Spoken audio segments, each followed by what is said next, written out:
Hello children, welcome to my channel. आज हम polynomial chapter 2 का इंट्रोडक्शन पार्ट 2 को सॉल्व करेंगे। ठीक है, अगर आपने अभी तक इंट्रोडक्शन पार्ट 1 को नहीं देखा है तो प्लीज पहले उसे देखें, तभी ये बेहतर ढंग से आपको समझ में आने वाला है। ठीक है, जिसमें सारी बेसिक चीजों को मैंने बताया। और अब देखते हैं इंट्रोडक्शन पार्ट 2 का। ठीक है, तो इसमें क्या है कि डिवीजन एल्गोरिथम फॉर पॉलिनोमियल्स। देखिए, डिवीजन एल्गोरिथम के बारे में आपने पहले भी पढ़ा होगा। क्या होता है कि dividend equal to divisor into quotient plus remainder. ठीक है, डिविडेंड को मैंने px लिखा है और डिविजर जो है वो gx है, इंटू कोसेंट जो है qx है, और प्लस रिमाइंडर को rx लिखा है। जैसे फॉर एग्जांपल आप समझिए सिंपली कि सपोज दैट कि ये 8 है। ठीक है, इसको आप डिवाइड कर रहे हैं 2 से। ठीक है, तो ये क्या हो गया आपका डिविडेंड हो गया, ये क्या हो गया आपका डिवीजर हो गया। और 2 से कितना टाइम्स जाएगा 4 टाइम्स। ठीक है, तो ये क्या हो गया आपका कोसेंट हो गया। और 2 4 जा 8, ये 8 लिख दिए। यहां ये कितना बचा आपका 0, 8 में से 8 जाएगा तो 0, यानी रिमाइंडर कितना हो गया 0। तो ये क्या हो गया आपका रिमाइंडर हो गया। ठीक है, ये हो गया आपका कोसेंट, ये क्या हो गया आपका डिवीजर, और ये क्या हो गया आपका डिविडेंड। ठीक है, तो ये समझ गए। अब देखिए, इस पर बेस्ड जो है आपका पॉलिनोमियल कैसा रहेगा, कुछ क्वेश्चंस को आप लीजिए कि कैसे आप सॉल्व करेंगे। ठीक है, जैसे आप लीजिए, मैं बता रहा हूं आपको, इसको मिटा देते हैं और कोई एक एग्जांपल लेते हैं।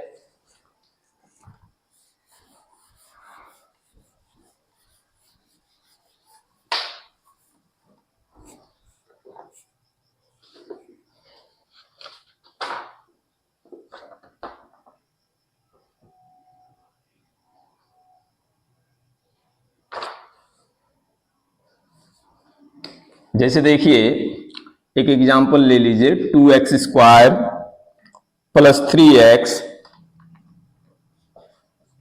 प्लस 1। ठीक है, ये और इसको डिवाइड किससे कर रहा है तो x प्लस 2 से, x प्लस 2 से। ठीक है, अब देखिए कि पहला जो है फर्स्ट जो टर्म है वो आपका कितना है 2x स्क्वायर, और यहां पर फर्स्ट टर्म जो है x है, x को किससे मल्टीप्लाई करेंगे जो 2x स्क्वायर होगा, तो किससे मल्टीप्लाई करेंगे जी 2x से। साइन का भी ध्यान रखना है। ठीक है, तो x को अगर हम 2x से मल्टीप्लाई करेंगे तो ये कितना हो जाएगा 2x स्क्वायर, और 2x इंटू 2 करेंगे तो कितना हो जाएगा 4x। ठीक है, ये नीचे का साइन क्या होता है चेंज हो जाता है, अगर प्लस है तो माइनस और माइनस है तो प्लस, तो यहां दोनों प्लस में ही था। ये देखिए प्लस माइनस कैंसिल हो गया, ये माइनस 4x में 3x जाएगा तो कितना बचेगा आपका माइनस x, और प्लस 1, x को कितना से मल्टीप्लाई करेंगे जो माइनस 1 हो जाएगा तो माइनस 1 से। ठीक है, तो ये कितना हो जाएगा आपका माइनस x और माइनस प्लस माइनस 2। ठीक है, ये माइनस में है तो प्लस, और ये माइनस है तो ये प्लस, ये कैंसिल। अब देखिए कि ये दोनों का साइन क्या हो गया प्लस हो गया, 1 प्लस 2 कितना हो गया 3। तो कहने का मतलब है कि ये क्या हो गया आपका रिमाइंडर हो गया है ना, ये हो गया आपका रिमाइंडर, और ये क्या हो गया आपका कोसेंट हो गया, और ये क्या हो गया आपका डिविडेंड, और ये क्या हो गया आपका डिवीजर। ठीक है, ये डिवीजर। चलिए, तो ये समझ गए। अब हम लोग एक्सरसाइज से कुछ क्वेश्चन को सॉल्व करते हैं। ठीक है, चलिए इसको मिटा देते हैं, इसको नोट डाउन कर लीजिए। अब देखते हैं एक्सरसाइज 2.2। चूंकि एक्सरसाइज 2.1 में जो है वो कुछ ग्राफ दिया हुआ है जिसमें जीरोस के बारे में बताने के लिए कहता है कि हाउ मेनी जीरो, जो मैंने एग्जांपल में मैंने इंट्रोडक्शन पार्ट 1 में मैंने सारा चीज बताया है। ठीक है, इसलिए उसको नहीं बताया। अब जो है 2.2 का 1 नंबर से हम बता रहे हैं। तो क्वेश्चन क्या है कि find the zeros of the polynomials following quadratic polynomial and verify the relationship between the zeros and the coefficient। ठीक है, इसका इंट्रोडक्शन मैंने बता दिया है। अब देखिए कि ये कैसे बनेगा। ठीक है, तो क्वेश्चन क्या है आपका, X square minus 2x minus 8 equal to 0, ठीक है ये। और इसको आप क्या कीजिए कि स्प्लिट कर दीजिए, ठीक है। तो स्प्लिट कर दीजिएगा तो ये कितना हो जाएगा, 8x स्क्वायर, इसको 4 टू जा 8 लिखते हैं, ये X square minus 4x plus 2x minus 8 equal to 0, ठीक है। ये 4x में 2x जाएगा तो माइनस 2x ही बचेगा। ये दोनों में आप कॉमन ले लीजिए तो कितना हो गया आपका x, और ये माइनस 4, ये दोनों में कॉमन ले लीजिए 2, तो ये हो गया x माइनस 4 इक्वल टू 0, ठीक है। ये हो गया x माइनस 4, दोनों में कॉमन है, निकाल लीजिए।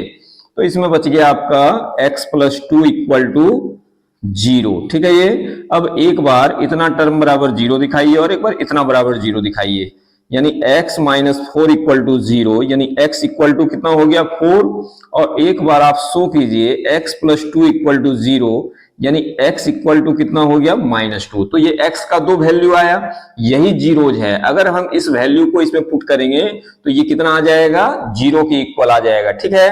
अब इसको क्या लिखना है, let alpha equal to 4 and beta equal to minus 2, ठीक है जी। चलिए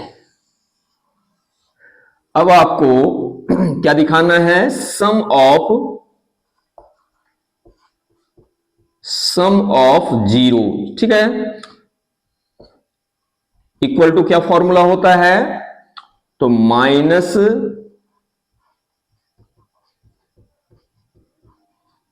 कोफिशिएंट ऑफ x अपॉन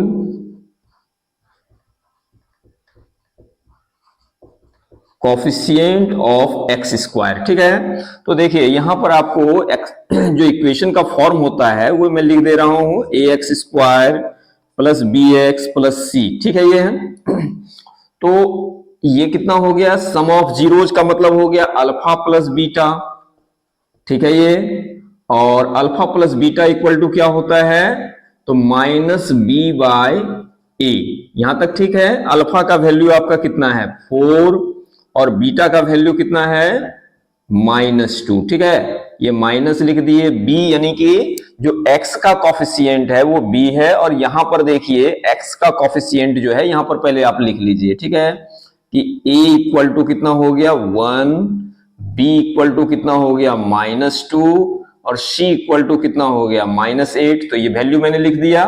अब यहां पर देखिए b का वैल्यू आपको कितना दिखा रहा है माइनस 2, और a का वैल्यू कितना है 1, ठीक है। ये 4 में से 2 जाएगा तो कितना बचेगा 2, और यहां देखिए माइनस माइनस ये प्लस हो गया तो इक्वल टू 2 हो गया, 2 बाई 1 का मतलब 2 ही हुआ। तो ये वेरीफाइड हो गया पहला, ठीक है, यानी कि सम ऑफ 0 जो है उसको हम वेरीफाइड कर दिए। अब दूसरा कंडीशन देखिए, अल्फा इंटू बीटा यानी कि प्रोडक्ट ऑफ 0,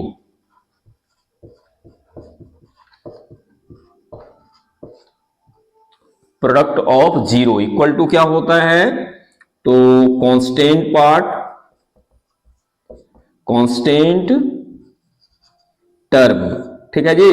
और बाय में क्या है, यानी अपुन में क्या है, तो कोफिशिएंट ऑफ x, ठीक है। प्रोडक्ट ऑफ 0 जो है वो क्या हो गया आपका अल्फा इंटू बीटा, ठीक है। और कांस्टेंट टर्म का मतलब हो गया c, और कोफिशिएंट ऑफ x का मतलब हो गया a। अल्फा का वैल्यू आपके पास कितना है 4, ये 4 लिख दिए, और बीटा का वैल्यू कितना है -2। c का वैल्यू देखिए यहां पर कितना है, तो -8 है, -8, और a का वैल्यू 1 है, यानी 4 2 जा कितना हो गया 8, यानी -8, और ये कितना हो गया -8, ठीक है। तो रिलेशनशिप को ये शो कर दिया, ठीक है, वेरीफाइड भी हो गया। तो इसको लिख दीजिए आप वेरीफाइड, ठीक है। तो ये आपका आंसर रहा, इसको नोट डाउन कर लीजिए। मिलते हैं नेक्स्ट वीडियो में, थैंक यू।